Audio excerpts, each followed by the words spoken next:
Rhiannon, from the start. Thank you, Mr President. Given that thousands of students, parents, teachers, staff and friends of TAFE are rallying today in Victoria to support TAFE in the face of the Baillieu government's devastating $300 million cuts, do you acknowledge that it has been a key policy failure of the federal government to place conditions on the $1.4 billion you inject into the vocational education and training system each year? And what are your plans to stop state governments from making further funding cuts to the TAFE system, which is leading to campus closures, job losses, courses cut and increased student fees? The Minister for Tertiary Education, Skills, Science and Research, Senator Evans. Well, absolutely not, Mr President. If the senator, as she seems to be suggesting, is that the federal government shouldn't have invested $1.4 billion, in fact $15 billion over the next 5 years in TAFE and vocational education and training system, well then I don't agree with her. I don't agree with her. The federal government continues to make a record investment in TAFE in this country and will continue to do so. We actually think the provision of skilling opportunities, of training opportunities for both young and other Australians is vital to the future of the country.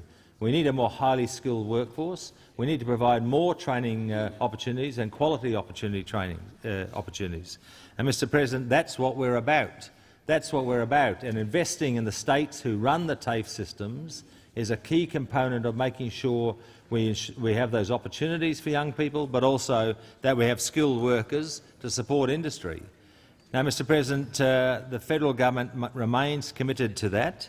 We have, in our agreements with the states, ensured an agreement that they seek to continue to support their TAFE sectors and make sure they support them in a more competitive environment. That was one of the provisions we put into those agreements. But, Mr President, what we've seen in Victoria is a scandal. They have taken $300 million out of the TAFE training system, which is seeing campuses close, students denied opportunity, students with disabilities denied access to training, and many jobs being lost, Mr President. And what we know is the training effort in Victoria will fall as a result of these efforts. So it is important that people campaign to force the Baillieu government to turn back its cutbacks and ensures that TAFE in Victoria is funded adequately. Evans, I need to interrupt you because the people debating this across the chamber are disorderly. You are entitled to be heard in silence, and Senator Rhiannon is entitled to hear your answer. You've finished it. All right. Senator Rhiannon. Thank you, Mr President. Minister, as private vet courses in Victoria have overtaken TAFE courses for the first time, and there has been a 310% growth in enrolments in private registered training organisations, is this due to a failure of federal vet policy to limit the growth in enrolments in private vet providers and registered training organisations, and what do you plan to do to reverse this trend? The Minister. Look, the senator's question again seems to imply that what the Baillieu government has done is all the federal government's fault. Quite frankly, Senator, you've just got it all wrong. You've got it all wrong. The $300 million the Victorians ripped out of the TAFE system was not done with my imprimatur, permission, or in any support at all. The reason we're seeing the problems of Victoria is because they took $300 million out of the budget. It's not some other broader conspiracy. It's actually a straight cut to support to TAFEs. So, Mr President, that's what's at the heart of the problems in Victoria.